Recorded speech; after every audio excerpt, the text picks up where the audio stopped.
Merasa pemeriksaannya kemarin tidak sesuai konteks kasus dalam undangan penyidik, Abraham Samad meyakini ada upaya kriminalisasi dan pembatasan kebebasan berekspresi. Saya akan tanyakan langsung hal ini kepada Abraham Samad yang sudah terhubung melalui sambungan daring. Bang Abraham, 10 jam diperiksa, 56 pertanyaan pada 13 Agustus 2025 lalu. Betul ya, lokus tempus delictinya pada 22 Januari, ini peristiwa apa di 22 Januari ini, Bang Samad? Makanya pada saat saya awal diperiksa, ini terus yang saya perdebatkan dengan penyidik karena awal-awalnya tidak dijelaskan. Saya kan tidak tahu peristiwa apa yang terjadi di 22 Januari.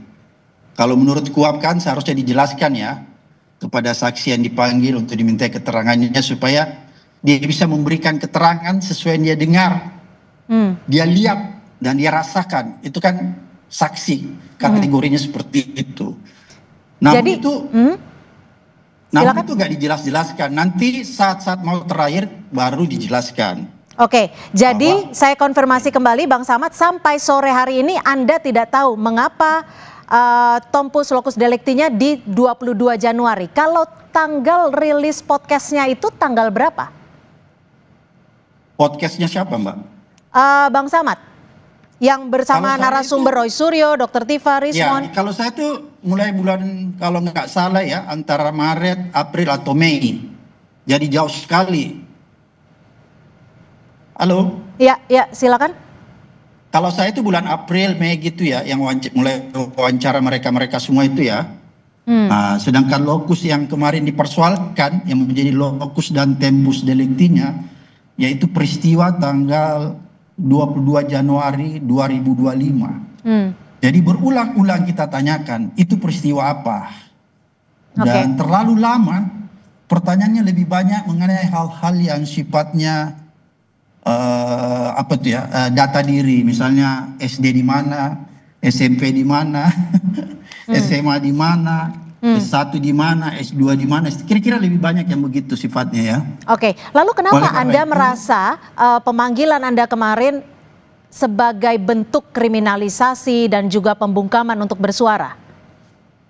Karena pada akhirnya saya mengerti bahwa yang dipersoalkan adalah wawancara saya terhadap Roy Suryo, karena diperlihatkan video itu. Waktu lagi diperiksa kita diperlihatkan, apa benar Pak Abraham mewawancarai Roy Suryo sehubungan dengan kasus dugaan ijazah palsu Pak Jokowi? Saya bilang benar. Jadi saya katakan, apa hubungannya video yang Anda perlihatkan ke saya, yang waktunya adalah sekitar bulan April, dengan peristiwa yang ada di dalam surat panggilan, yaitu 22 Januari. Ini melanggar, saya bilang, karena seharusnya yang Anda tanya saya harus sesuai dengan panggilan. Locus tempus delictinya itu tanggal 22 Januari. Harusnya Anda concern di situ. Oleh sebab itu, perdebatannya lebih banyak ke situ, sehingga pemeriksaannya ya itu tadi agak lama. Sebenarnya sih bisa cepat kemarin, tapi perdebatannya di situ kan, sehingga berlarut-larut. Setelah saya diperlihatkan video, tunggu dulu ya, jangan dipotong ya, supaya lengkap ya. Setelah diperlihatkan video wawancara saya, akhirnya saya tahu bahwa yang dipersoalkan itu adalah isi wawancara saya. Oleh karena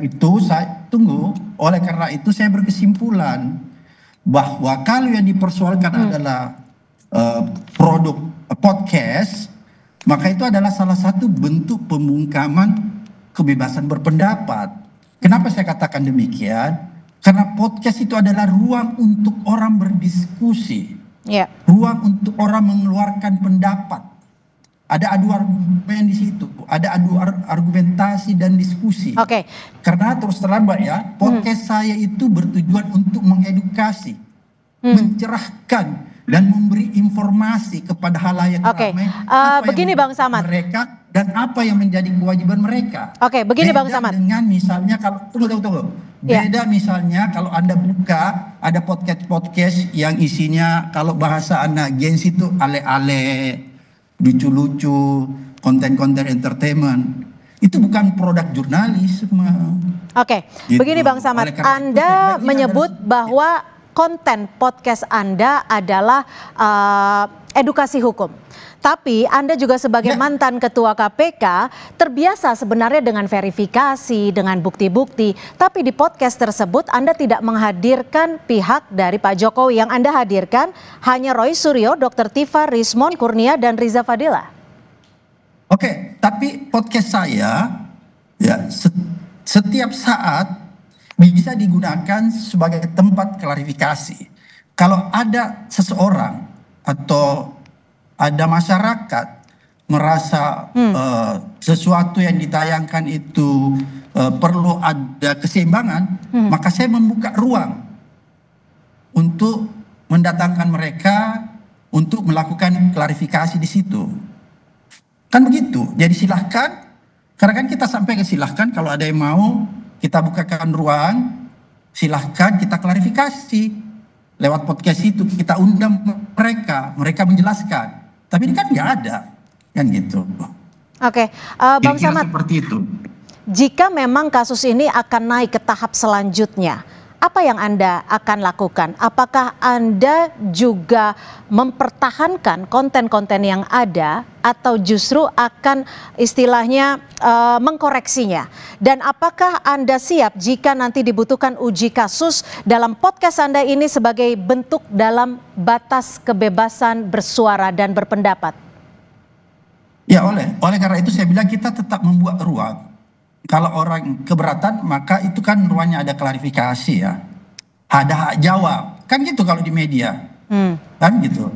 Jadi hak jawab itu kita bisa berikan. Dia tempat dan waktu untuk menyampaikan di podcast itu.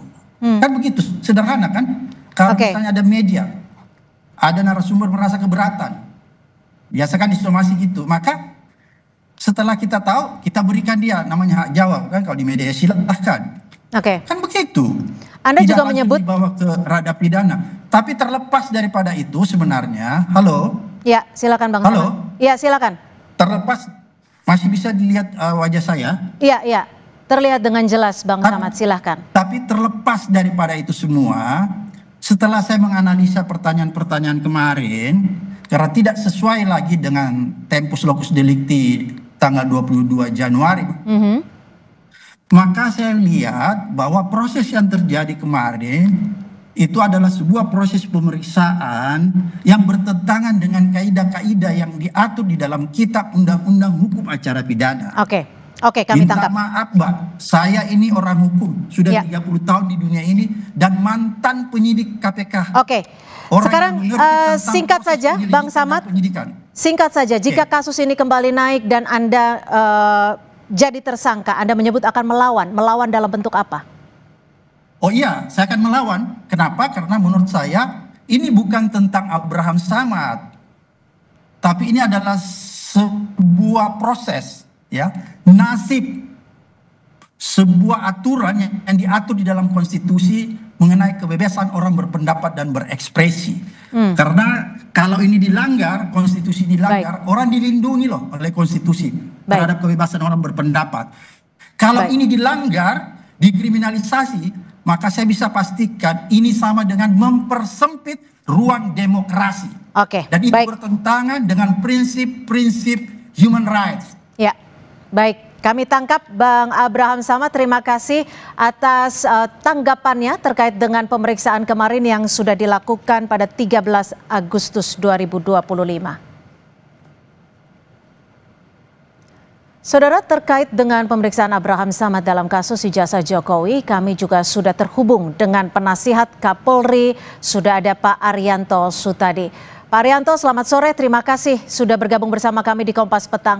Terkait dengan pemeriksaan Bang Abraham Samad kemarin, karena konten podcastnya yang membahas ijazah Jokowi ini cukup kuat menjadikan Samad sebagai saksi terlapor.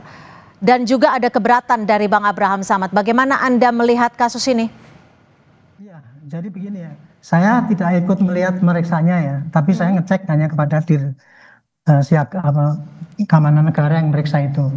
Jadi ini, kemarin diperiksa itu kan dalam rangka sebagai panggilan di dalam taraf penyidikan ya. Kemudian tapi masih sebagai terlapor, belum sampai pada hanya saksi ya, belum sampai pada tersangka atau apa dan sebagainya.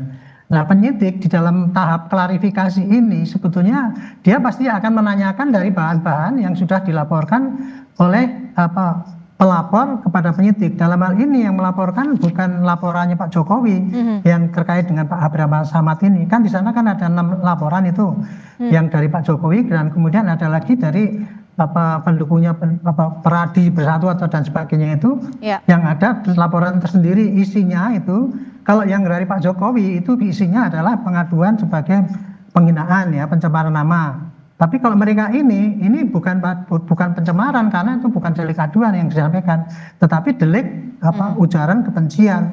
Mereka sebagai pendukungnya Pak Jokowi merasa keberatan karena diprovokasi Pak Jokowi itu diprovokasi rakyat supaya membenci pada dia, sehingga terjadi pembelahan antara yang mendukung dan yang menohok itu kan gitu.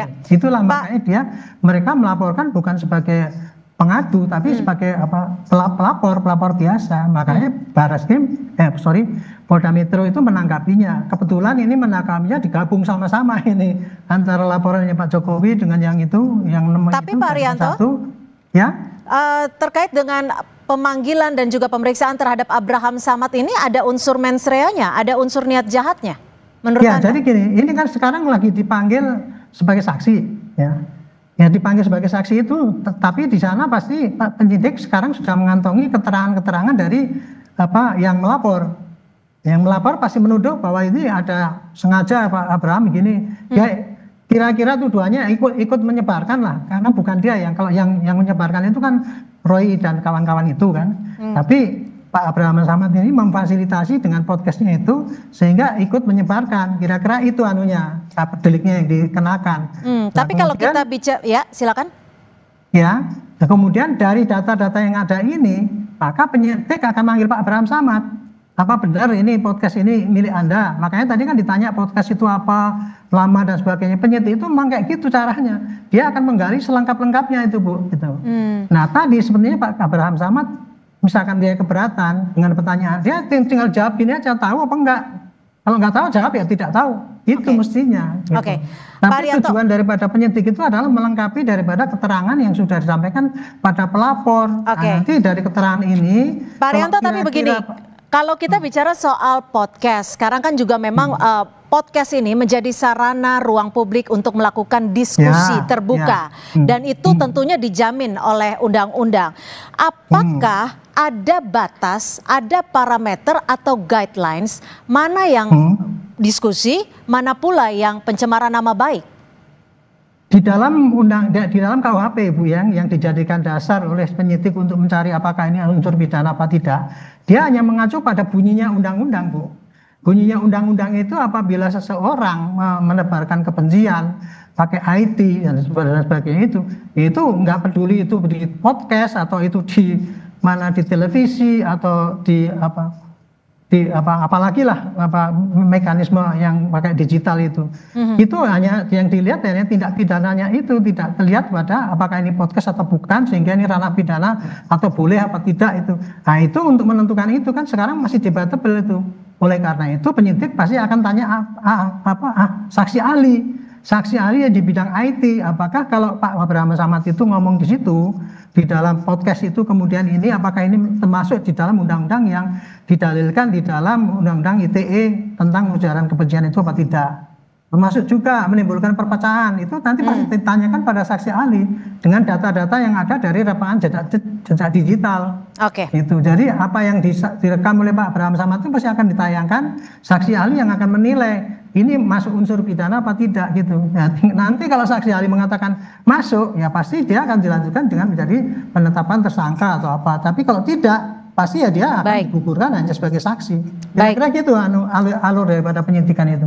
Baik, terima kasih Pak Arianto Sutadi, penasehat ahli Kapolri, sudah berbagi perspektif di Kompas Petang. Selamat sore.